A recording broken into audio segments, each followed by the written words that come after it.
So by now you should have heard the story that Mrs. Eddington shared with you about Ellen Ocello, and today we are going to look at A Flight to Lunar City. Now the story about Ellen was a biography, meaning it is a true story about her life, and today's story is not a true story, but it's called an action genre, an action story. So we're going to see this story now.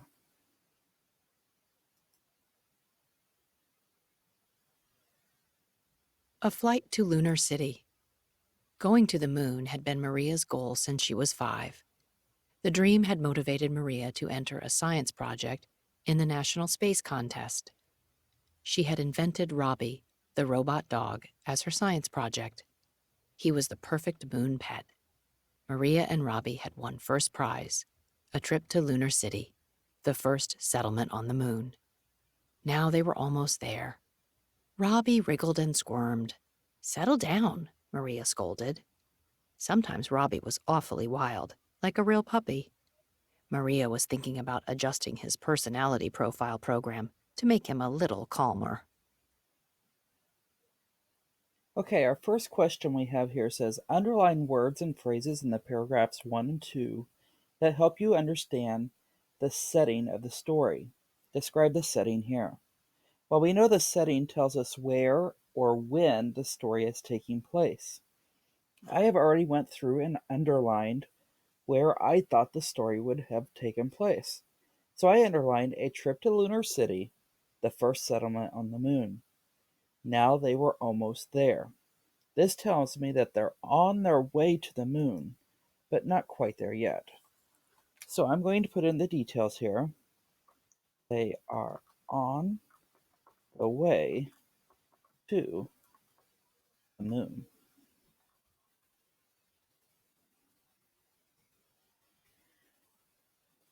The second question says circle or talk up with a partner about Maria's goal. Circle the text evidence to support your decision. Write those details here.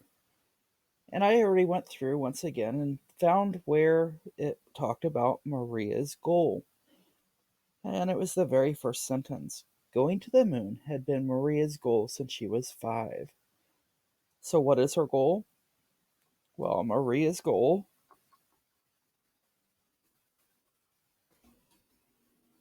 is to go to the moon. Sounds like a fun goal. And that's all we have to do on the first page. Let's move on in our story and see what happens next.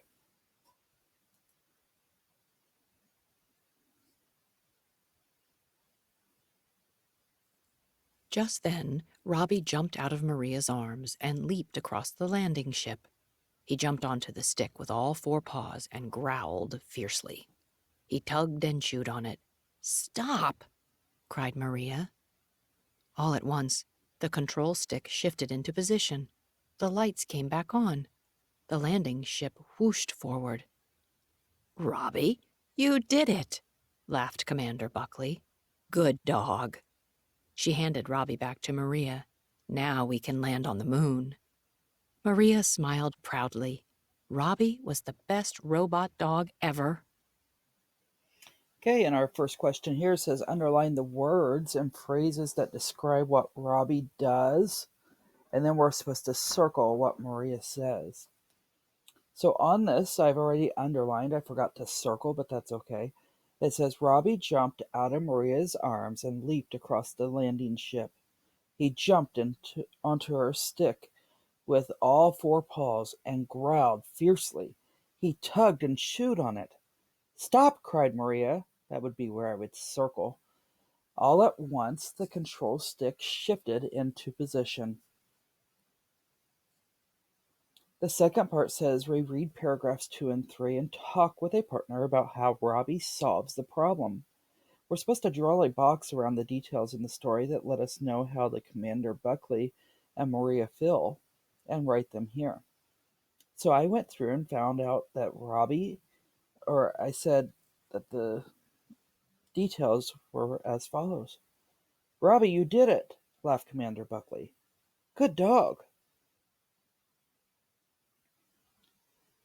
By knowing the words that they used here, it sounded like they were kind of praising him or very happy with what they did. Okay, so I put on mine the words of encouragement and the smile she gave let me know that Buckley and Maria felt excited that Robbie fixed the problem. Knowing those words, good dog, and you did it, show me that they are pretty excited that that happened, especially since it's got the explanation points. Let's move on. This next section asks us, how does the author use details to help you visualize how Robbie fixes the problem? If you remember in class, we've talked about visualization quite often. And visualization just means that the author was able to use those words, those vivid words, to create pictures in your head of the problems. So let's go through and write some text evidence things down here. So for my text evidence, I put down that Robbie leaped out of Maria's arms. He chewed and pulled on the stick, and he unstuck the stick because of that.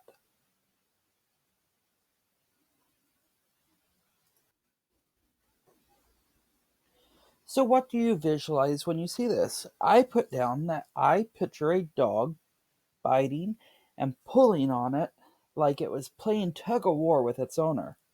You know, you've seen those dogs before where they're trying to pull on the other end of the rope or the toy that the owner is using. I could visualize what Robbie does because the author uses good word choices or imagery. Speaking of imagery, let's look at what's next. As you see, imagery is when writers use strong words or colorful details to help readers form those pictures in their mind.